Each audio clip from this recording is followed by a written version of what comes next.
Journal d'un confiné. 8e jour. Un autre jour. Un autre jour s'annonce. Le même qu'hier sans doute. Rempli de mêmes gestes, de mêmes mouvements, de plus en plus réduits, de mêmes pensées, de mêmes émotions. Avant même de vivre ce jour naissant, je l'ai déjà vécu des centaines, des milliers de fois. Ça ne fera pas beaucoup de différence, un jour de plus. Ça ne fera pas beaucoup de différence que je le vive ou pas. En dehors de la répétition, ce nouveau jour ne m'apportera rien qui ne soit pas déjà venu, qui ne soit pas déjà senti, ressenti, tant de fois. Avant le confinement, je pouvais m'illusionner avec le fantasme de la nouveauté, de la découverte, de l'innovation, des nouvelles sensations, de nouveaux voyages, de nouveaux paysages, de nouvelles activités, de nouveaux spectacles. De nouveaux à n'en plus finir, de nouveaux qui vieillissaient de plus en plus vite, qui fanaient de manière surprenante, une fois sortis du catalogue où ils brillaient avec des couleurs qui semblaient éternelles. Une fois à moi, ces choses nouvelles n'avaient déjà plus la même brillance. La nouveauté était plus rapidement périssable que les fleurs de l'arbre qui annoncent le printemps. Le nouveau vêtement allait vite trouver une place ordinaire dans mon placard.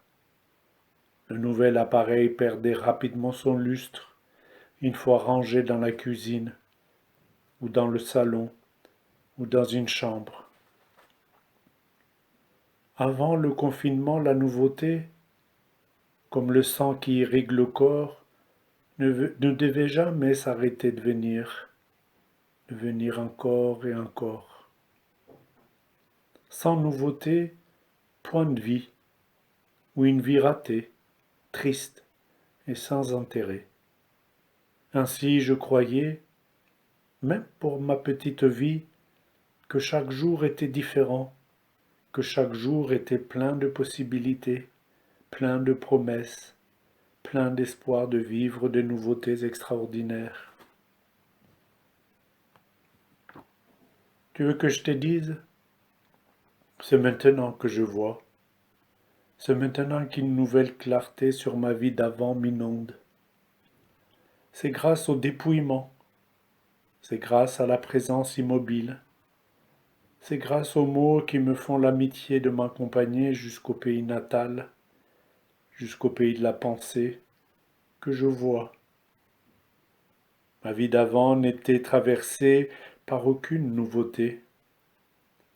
Ma vie d'avant était figée dans l'identique satisfaction du comptable que j'étais, qui devait pouvoir jouir d'une grande quantité d'objets, de situations et des personnes, n'ayant aucune autre fonction, n'ayant aucune autre utilité qu'assouvir le moindre désir du roi, ce roi esclave de sa propre avidité, ce roi qui régnait sur un désert existentiel, tout en croyant régner dans l'ultime royaume de l'être humain.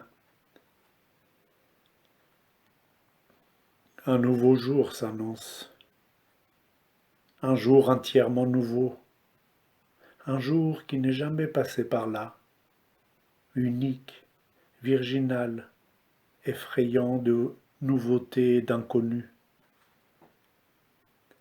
Tu veux que je te dise? La nouveauté, lorsqu'elle est pleinement nouvelle, et non pas l'illusion de nouveauté d'avant, n'est pas du tout facile à vivre. La nouveauté pleinement nouvelle est un abîme, au-dessus duquel une manière d'être exige un doigté insoupçonnable, afin d'éviter la chute, exige une sortie de sa coquille, en exil sans aucune assurance concernant le chemin à prendre ou la destination à atteindre.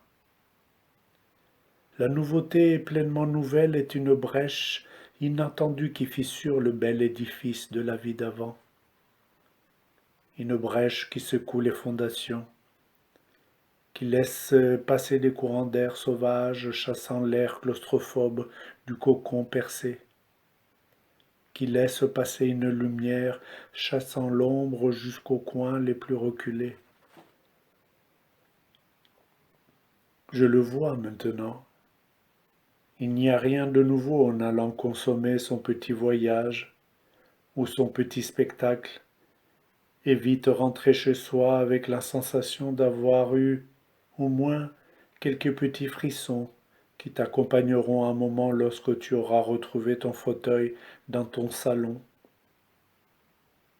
Il n'y a rien de nouveau de parcourir la montagne, d'accomplir des exploits, ou de passer sa vie à remplir des tableaux, et veiller sur les chiffres afin qu'ils ne débordent pas. Où es-tu maintenant, toi qui voulais de la nouveauté à tout prix dans ta vie? J'ai l'impression que toi, comme moi, en ce moment, nous sommes servis. Ici et maintenant, cher ami, est la véritable nouveauté. Cette belle et glaciale nouveauté où il n'y a presque rien de connu, où chaque instant vécu est un déraillement, une éjection par rapport à l'instant d'avant, où l'instant d'après sera réellement étrange, étranger. Il viendra sûrement d'ailleurs et ne fera pas vraiment partie de tes repères habituels. Il ne sera pas localisé sur tes cartes ou le GPS. On ne saura même pas reconnaître sa forme sur les radars. On ne saura pas comment faire face au changement qu'il annonce, ni quel changement annonce-t-il.